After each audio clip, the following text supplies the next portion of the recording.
नमस्कार, आप देख रहे हैं टीवी 9 डिजिटल और मैं हूं आपके साथ गुंजन मित्तल। हम फिर हाजिर हैं आपका अपना हेल्थ शो लेकर, जिसका मकसद है आपको सेहतमंद रखना और हेल्थ से जुड़ी हर जानकारी देना।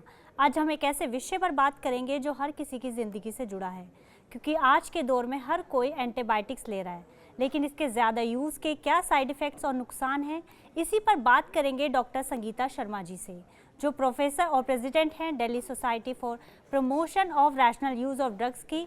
डॉक्टर संगीता, आपका बहुत बहुत स्वागत है हमारे शो में। नमस्कार। डॉक्टर, आप ड्रग्स पे रिसर्च कर रही हैं और एंटीबायोटिक्स के बारे में बहुत ज़्यादा आपने किताबों में भी लिखा है। तो सबसे पहला सवाल मैं आपसे यही जानना चाहती हूँ कि एंटीबायोटिक्स आजकल लोग धड़ल्ले से यूज़ करते हैं बिना इसके साइड इफ़ेक्ट्स जाने। ज़्यादा एंटीबायोटिक्स लेने के क्या साइड इफ़ेक्ट्स हैं? एंटीबायोटिक्स एक बहुत महत्वपूर्ण दवाई है जो हमें इन्फेक्शन से लड़ने के लिए काम आती हैं। जी। अब 2 तरह के इन्फेक्शंस होते हैं, बैक्टीरियल इन्फेक्शन होते हैं, वायरल इन्फेक्शन होते हैं। पर किसी तरह से पब्लिक में सब लोग समझते हैं कि हर तरह के इन्फेक्शन में एंटीबायोटिक काम करती हैं। तो ज़रा से भी सिम्पटम्स होते हैं, जैसे खाँसी, जुकाम, डायरिया या कोई जी। और इन्फेक्शन की संभावना समझते हैं कि ये इन्फेक्शन हो सकता है। बहुत से लोग अपने आप से एंटीबायोटिक खाना शुरू कर देते हैं और इसकी वजह से 2 बड़ी प्रॉब्लम्स हैं। दवा के अपने साइड इफ़ेक्ट्स तो जो होते ही हैं, जैसा कि हम जानते हैं हर दवाई के कुछ न कुछ इफ़ेक्ट के साथ-साथ साइड इफ़ेक्ट भी होता है।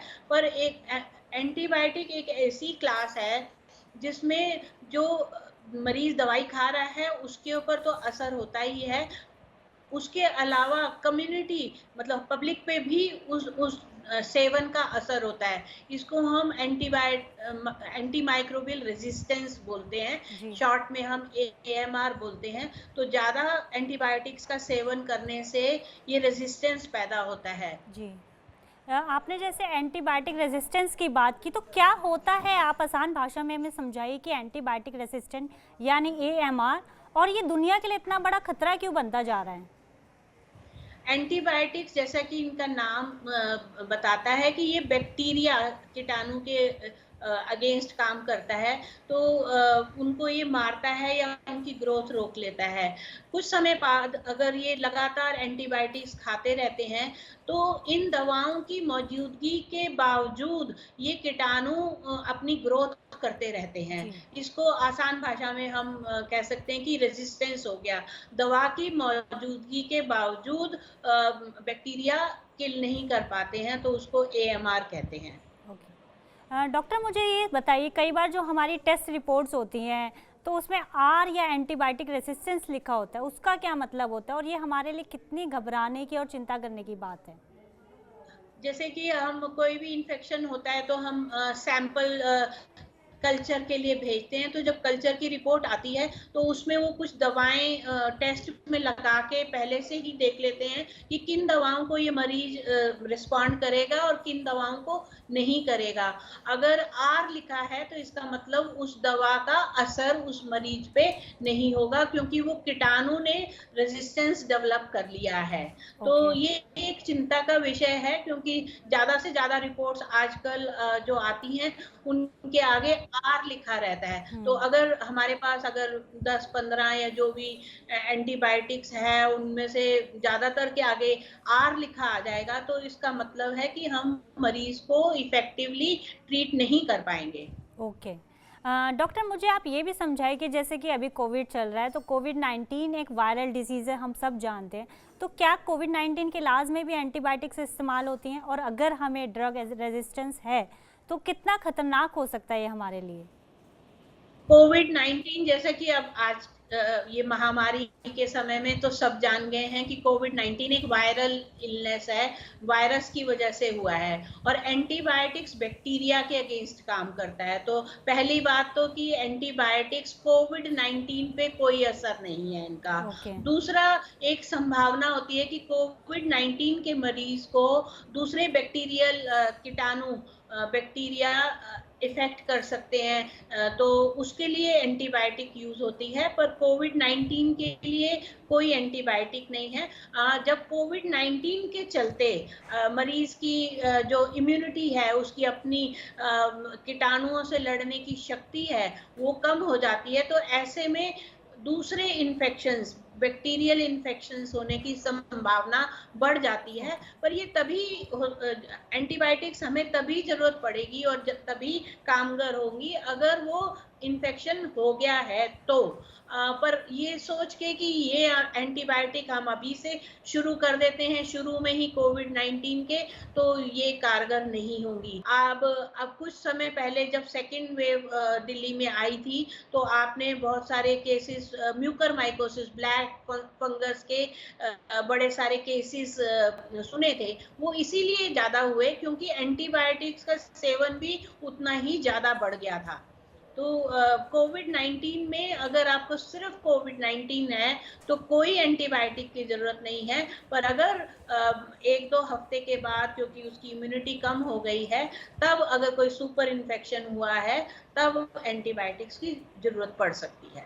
डॉक्टर, मेरा अगला सवाल आपसे ये है कि ओवर यूज़ और मिसयूज़ में हमें जो एंटीबायोटिक रेजिस्टेंस होता है, तो इस समस्या को हम कंट्रोल कैसे कर सकते हैं, क्योंकि ये तो बढ़ती जा रही है? ये अभी तक की रिसर्च ने ये साबित कर दिया है कि हम एंटीबायोटिक यूज़ करेंगे तो रेजिस्टेंस पैदा होगा। कीटाणु अपना मैकेनिज़्म ढूँढ लेंगे कि कैसे सर्वाइव करना है एंटीबायोटिक्स का। और ये नया कोई चीज़ नहीं है। जब पहली पेनिसिलिन इजाद हुई थी 1928 में अलेक्जेंडर फ्लेमिंग ने, उस समय ही ये फिनोमिना ऑब्जर्व कर लिया था कि अगर आप एंटीबायोटिक यूज़ करेंगे तो कीटाणु अपनी रक्षा के लिए कुछ-कुछ मैकेनिज़्म ढूँढ लेंगे ताकि वो रेजिस्टेंस हो जाएँ। पर अब जब क्योंकि यूज़ एंटीबायोटिक का बहुत बढ़ गया है, ना कि सिर्फ इंसानों में यूज़ होता है, इवन जानवरों में भी एंटीबायोटिक्स का बहुत यूज़ होता है, तो इसलिए ये समस्या बहुत गुना बढ़ गई है। हम लोगों ने कोविड-19 देखा, वो एक सुनामी की तरह आया और हम लोग उससे हताहत हो गए, एकदम कितने लोग मर गए। ये एएमआर की भी प्रॉब्लम उतनी ही गंभीर है, शायद उससे भी ज़्यादा गंभीर है, कि 10 लाख लोग, 1 करोड़ लोग हर साल ग्लोबली, क्योंकि एंटीबायोटिक उन पे अब कामगर नहीं हो रही है, मरने की संभावना है 2050 तक। और इसमें से एक 1/5 लोग हमारे इंडिया में हैं, तो इसका मतलब 20 लाख लोग हर साल इस वजह से मरने की संभावना है, क्योंकि उनमें एंटीबायोटिक्स काम नहीं कर रहे हैं। इन्फेक्शन तो हुआ है, पर एंटीबायोटिक्स काम नहीं कर रहे हैं। तो ये एक साइलेंट पेंडेमिक है, साइलेंट महामारी है, जिसको हम अभी एप्रिशिएट नहीं कर पा रहे हैं, पर इसका इम्पैक्ट कोविड-19 के पेंडेमिक से भी कहीं ज़्यादा है। ओके, तो बहुत गंभीर और चिंता की बात है। अभी मैं एक आर्टिकल भी पढ़ रही थी कि ये दुनिया भर के लिए खतरा बनता जा रहा है, तो हमारी सरकार को इस तरह किस तरह के कदम उठाने चाहिए? सरकार इसके लिए, ये एक इम्पॉर्टेंट प्रॉब्लम है, ग्लोबल प्रॉब्लम है, ये सिर्फ हिंदुस्तान में ही प्रॉब्लम नहीं है, विकसित देशों में और हमारे जैसे देशों में सब जगह ये प्रॉब्लम है कि एंटीबायोटिक्स का यूज़ ज़्यादा है। हमारे देश में, हमारी तरह के देशों में थोड़ा ये ज़्यादा प्रॉब्लम है, क्योंकि पब्लिक अपने आप से भी यूज़ करती है, डॉक्टर्स भी लिखते हैं, फार्मेसी पे ये दवाइयाँ फ्रीली अवेलेबल हैं, कोई भी मरीज़ जाके काउंटर पे जाके दवाई ले लेता है। तो इस समस्या को रिकॉग्नाइज़ करते हुए हमारी सरकार ने 2017 में एक नेशनल एक्शन प्लान बनाया है इस एएमआर की समस्या से लड़ने के लिए, और उसके तहत अभी 3 स्टेट्स हैं जिन्होंने अपना स्टेट एक्शन प्लान बनाया है, जिसमें कि केरल है, मध्य प्रदेश है और दिल्ली है। इन्होंने अपना स्टेट एक्शन प्लान बनाया कि हम इस समस्या को कैसे टैकल करेंगे, क्योंकि इसके कई वजह हैं, सिर्फ डॉक्टर्स ही नहीं लिखते हैं और पब्लिक में भी हैं, टेस्टिंग की सुविधाएं भी चाहिए, रिसर्च भी चाहिए, इसमें इन्वेस्टमेंट भी चाहिए ताकि इसमें और शोध हो सके। एक जी, सबसे बड़ी समस्या जो अभी उभर आई है कि पहले तो जब पहली पेनिसिलिन आई थी, उसके बाद गोल्डन एज ऑफ एंटीबायोटिक हम कहते हैं, उसके बाद धड़ाधड़ कई नई एंटीबायोटिक इजाद हुई और वो मार्केट में आती रही। पर अभी काफ़ी समय से लगभग 20 सालों से हमारे पास नई एंटीबायोटिक नहीं आ रही है। हमारी पाइपलाइन है जो नया एंटीबायोटिक की, वो ड्राई होती जा रही है, क्योंकि फार्मास्यूटिकल इंडस्ट्री भी इन दवाओं को डेवलप करने में इंटरेस्टेड नहीं है, ज़्यादा इन्वेस्टमेंट करने को तैयार नहीं है, क्योंकि एक तो बहुत समय लगता है, बहुत एक्सपेंसिव है, दूसरा मिसयूज होने की वजह से जैसे ही बाजार में दवा आती है उसका मिसयूज चालू हो जाता है और रेजिस्टेंस पैदा हो जाता है। जी, तो हमारे बिल्कुल। पास नई दवाएं नहीं आ रही हैं, तो इसलिए हर स्टेट को अपना स्टेट एक्शन प्लान बनाना ज़रूरी है और नेशनल लेवल पे, स्टेट लेवल पे रिसर्च, इन्वेस्टमेंट बहुत ज़रूरी है। अभी स्टेट एक्शन प्लान की बताई है मैंने आपको, इसी तरह से ये state action plan one health approach को मानते हुए बनाया गया है, ताकि हम सब इंसानों के इलाज के लिए, पशुओं के इलाज के लिए, फिशरी में, एग्रीकल्चर में, जहाँ-जहाँ पे भी आज की तारीख में एंटीबायोटिक यूज़ होती है, वो सब मिल-जुल के काम करें, ताकि इसका एनवायरनमेंट पे भी कम असर हो और ये दवाइयाँ एंटीबायोटिक ज़्यादा समय तक काम कर रहें। ओके। डॉक्टर, मैं अगला सवाल आपसे ये जानना चाहती हूँ कि एंटीबायोटिक्स जो है हमारे ऑर्गन्स पर भी बहुत ज़्यादा इफ़ेक्ट करती हैं, अगर ज़्यादा हम इसका यूज़ करते हैं। तो कौन-कौन से हमारे ऑर्गन्स को डैमेज करती है?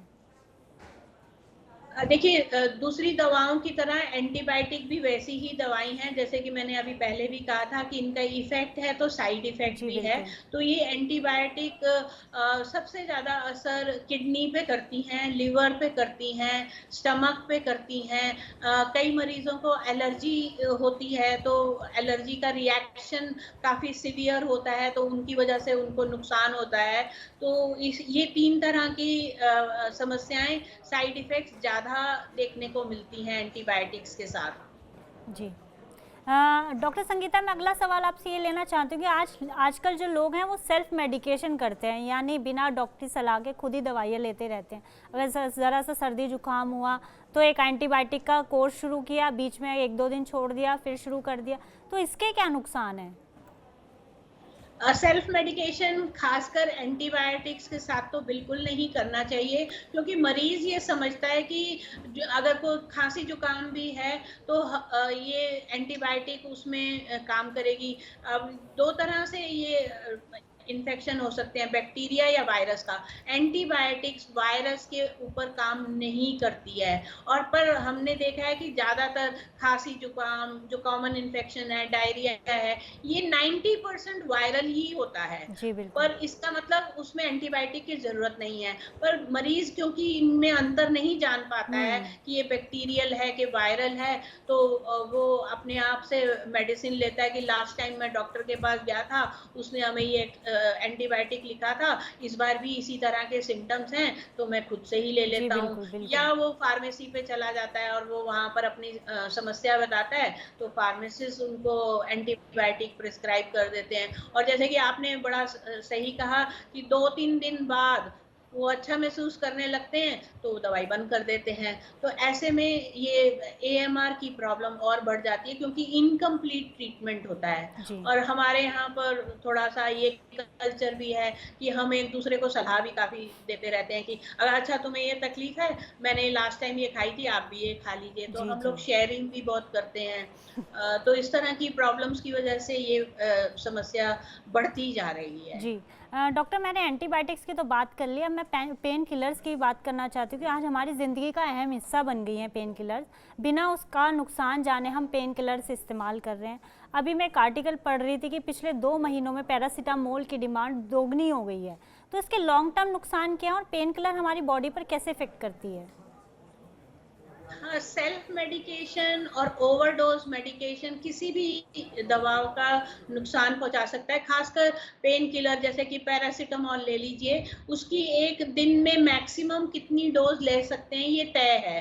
कि आप 2 ग्राम से ज़्यादा नहीं ले सकते। दैट मीन्स हर 6 घंटे के बाद आप एक टैबलेट 500 मिलीग्राम वाली पैरासिटामॉल ले सकते हैं।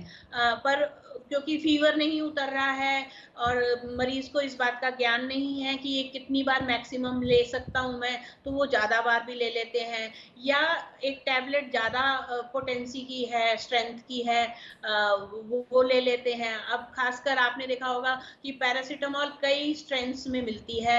500 मिलीग्राम की भी मिल रही है, 625 मिलीग्राम की भी मिल रही है, और कोविड-19 के दौरान खासकर क्योंकि फ़ीवर बहुत तेज़ था, तो ये 625 मिलीग्राम पैरासिटामॉल डोलो के नाम से काफ़ी प्रचलित हो गई, तो वो ले रहे हैं और उसमें मैक्सिमम डोज़ का ध्यान नहीं रख रहे हैं, तो ऐसे में ओवरडोज़ हो रही है और उसका नुकसान होता है। अगेन ये सारे पेन किलर्स किडनी पे असर करते हैं, लिवर पे असर करते हैं, स्टमक पे करते हैं, एसिडिटी की प्रॉब्लम बढ़ाते हैं, किसी-किसी मरीज़ को तो ब्लीडिंग भी होने लगती है, अल्सर हो जाते हैं। नौज़िया, वॉमिटिंग तो कॉमन है ही है, पर ये खास गंभीर साइड इफ़ेक्ट्स हैं, जो अगर आप लंबे समय तक बिना डॉक्टरी सलाह के पेन किलर्स अपने आप से खाते रहेंगे तो। जी बिल्कुल। डॉक्टर संगीता, आपका बहुत-बहुत शुक्रिया हमारे साथ जुड़ने के लिए और हमारे सवालों के जवाब देने के लिए। Thank you so much doctor. Thank you, thank you. तो जैसा कि डॉक्टर ने भी बताया कि किसी भी चीज़ की अधिकता जो होती है वो हमेशा नुकसान ही पहुंचाती है, चाहे ये आपको ठीक रखने की दवाइयाँ ही क्यों ना हो। इसलिए बिना डॉक्टरी सलाह के कोई भी दवाई का सेवन ना करें और ज़्यादा ज़रूरत पड़ने पर ही दवाई लें। हमें दीजिए इजाज़त, हम कल फिर हाजिर होंगे एक नए विषय के साथ, एक नए गेस्ट के साथ। तब तक आप अपना ध्यान रखिए और स्वस्थ रहिए। चलते चलते हम आपको बताना चाहते हैं TV9 डिजिटल के न्यू इनिशिएटिव TV9 वैन के बारे में। आखिर क्या है इनिशिएटिव, आइए देखते हैं इस वीडियो में। Today, doctors are busier than ever providing care and advice to patients. And the reality is that an average patient now spends much more time in the waiting room than in the doctor's chamber. With such a captive audience, it's time to put their wait time to good use. Introducing TV9 Waiting Area Network that provides premium patient engagement experience through engaging and informative videos. These videos are created keeping in mind an Indian patient seeking medical attention. TV9 Waiting Area Network provides a perfect platform for educating the patients on everything a doctor's practice has to offer while elevating the doctor's brand at the same time. As a doctor, all you need is to have Wi-Fi at your clinic and we'll take care of the rest. We provide you with a TV, a media player, your clinic profile, and a playlist customized as per your practice. Combine all this with the regular news updates from TV9 and you have an awesome branding and marketing tool for your clinic. Write to us at van@tv9.com and we'll get in touch with you to set up our solution at your premises.